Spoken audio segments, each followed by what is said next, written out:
Hi, I'm Sherry and welcome to The Eyes Have It. Today is a special video. It's special because it was requested by my best friend in childhood. Her name is Carol. So Carol, this one's for you. Carol asked for this video a couple of months ago on my Facebook page. So I said, okay, this is something I really need to do. And I hadn't done a tutorial in a while, so I thought I would. What Carol wanted to know was, what are the different kinds of brushes and what are they used for? Well, I'm sure you could, every person on YouTube could do a video on this and they'd have different opinions. So that's the first thing to know. There is no absolute right answer when it comes to brushes. Some people use brushes that are made for blush, for something completely different. It just really depends on what you want to do. Now, first let me talk about brands and price ranges. I have brushes everywhere from, like $1 or $2 at CVS, up to, nicer brushes from Sigma, It Cosmetics, and that type of thing. So if you don't have a great budget for brushes, that's okay. You can get a fine brush set. It's not going to be the best, but you can get nice starter brush sets for about 20 bucks on Amazon. One of them, and I don't have them all together because they're in different places, but all of these red-handled brushes, they were from a set that I got on Amazon when I first started my channel. And of course the name just went out of my head as I was pulling them out, but I will put the name here when I edit the video. I don't use them much anymore because I have much better brushes, but it was a nice starting point. Well, then let me show you a couple of the drugstore ones. This is one of them. This is an Essence of Beauty brush that was probably, $2 or something, and it was from CVS. And then going up, this is also drugstore, but love, love, love this line, and that is the Real Techniques line. As you can see, I have quite a collection here. Yeah, these are some of the Real Techniques brushes. You can get them on Amazon. You may not be able to get them in the drugstore, but they are drugstore priced. It's going to depend on where you live. They don't sell them at the drugstore where I live, but I've heard that they do some places. But all my Real Techniques brushes came from Amazon. So that's one place you can definitely find it. Probably my favorite brushes are Sigma brushes.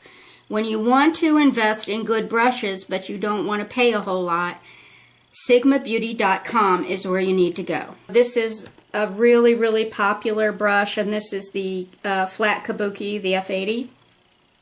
And this is what I put, I put my facial concealer on with it. I put my foundation on with it when I wear foundation, which is not that often. This is also a Sigma. This is a Sigma blush brush. So I just wanted to first show you some of the brands I have. I have many more brands than that. But I wanted to just kind of get the idea across that no matter what your budget, you can find brushes in your price point. I have all of this, plus more, but what I use every day, what I just used to put my makeup on, was 3 or 4 brushes. And I use the same brushes all the time, pretty much. That's my eye makeup. That's not including my face. Alright, so let's talk about function next. Alright, like I said, don't get locked into the fact that because I use X brush for X purpose, that's the way it has to be used. Because you can even go on, for example, this morning I watched a video from Dustin Hunter, who is a professional makeup artist, and he was using brushes. He had just bought some new high-end brushes, and he said, I don't care about the website and what they say they're used for. Here's what I use them for because this is what I think works well. So, it's all in what works for you. But in terms of face, some kind of basics are that a big fluffy brush like this, excuse my brushes, they're dirty. A big fluffy brush like this is nearly always a powder brush. This is my favorite powder brush, and it is the Real Techniques powder brush. So I don't know all the prices because most of these brushes I've owned for a long time, but I would say somewhere around $8 or $10. And I tell you, it's fantastic. I absolutely love it.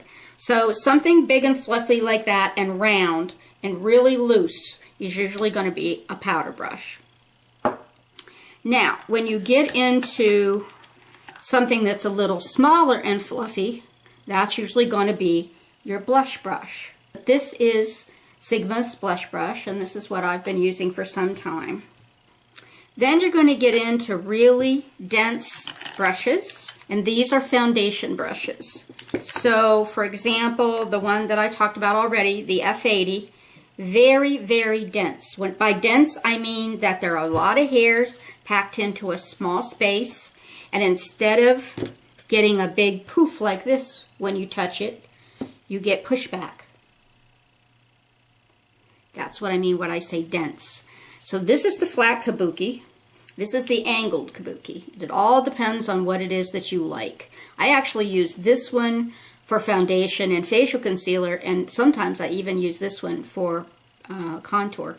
It just depends. I don't have a brush that I absolutely love for contour. So sometimes I use this, sometimes I use something else. Today I use this brush by Tarte, which is a lovely brush.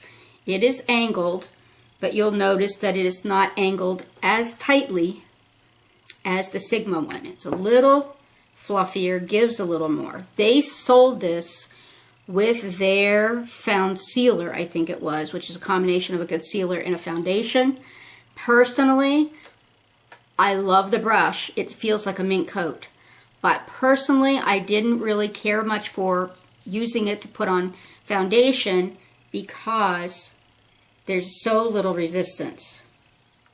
Another foundation brush that was sold with a foundation. This is It Cosmetics. This is a paddle brush. And this was also sold with a foundation. And here again, I don't like it. It is somewhat firm, but I just didn't like, to me, it smeared the product around too much rather than blending it in. What you want to do with a foundation brush is you want something that's going to help blend it into your skin and look seamless and look airbrushed. You don't want something that's going to leave streaks, and to me, that's what this did. It's a beautiful brush, and it's really nice and soft and packed nice and tight, but it just didn't work for the assigned purpose. Okay, and then this one I've been using for a long, long time. This is the Real Techniques Expert Face Brush. And I think it gets overlooked. I think it's a fantastic brush because you can use it for so much. So here again, this is tight packed, but it's rounded. Instead of being flat or angled, it's rounded. And so in the beginning, I used this for my foundation brush. And since I've moved on up to the Sigma brushes, I use those.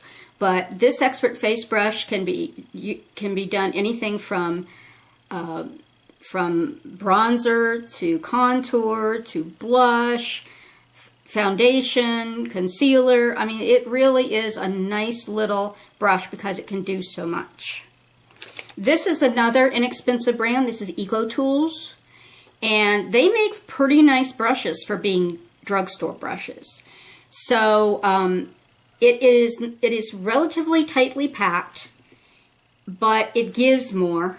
But still, for a lower end drugstore brush, these are excellent. Oh, and one more I forgot. This is a relatively new brush, and it is a Tarte two-ended brush. It doesn't have any name on here of what the brushes are, but I'm pretty sure this was sold as a foundation brush or a contour brush. And then, so it's got the angled Kabuki, the angled Kabuki like Sigma's on one end. And then on the other end, it has sort of a shorter version of the Expert Face Brush in that it is shorter bristles and then, you know, has a good pushback on it. So that could be used for any number of things. Okay, and I forgot another inexpensive brush line that you might want to look into. I'm not as crazy about them as a lot of people are, but I do think they have merit, especially for the price point. They are cheap. And if you go on to their website, eyeslipsface.com, I believe, you get much better prices than when you buy them on Amazon or other places like that, and that is e.l.f. This is what's called the e.l.f. Smallstipple Brush. I don't use a lot of cream blushes, but I do have one or two, and that's what I use for them. I hope that the video has been helpful and maybe giving you some ideas of some brushes you may want to try. If you have a favorite brush, feel free to talk about it down below. I'd love to hear your thoughts. And especially if you have a contour brush you really, really love, I'd love to hear about that, because like I said, I really haven't ever found, as many brushes as I have, I really haven't found the perfect contour brush. So, although I have plenty of things that I could use for that purpose. All right, have a great day. Talk to you next time. Bye-bye.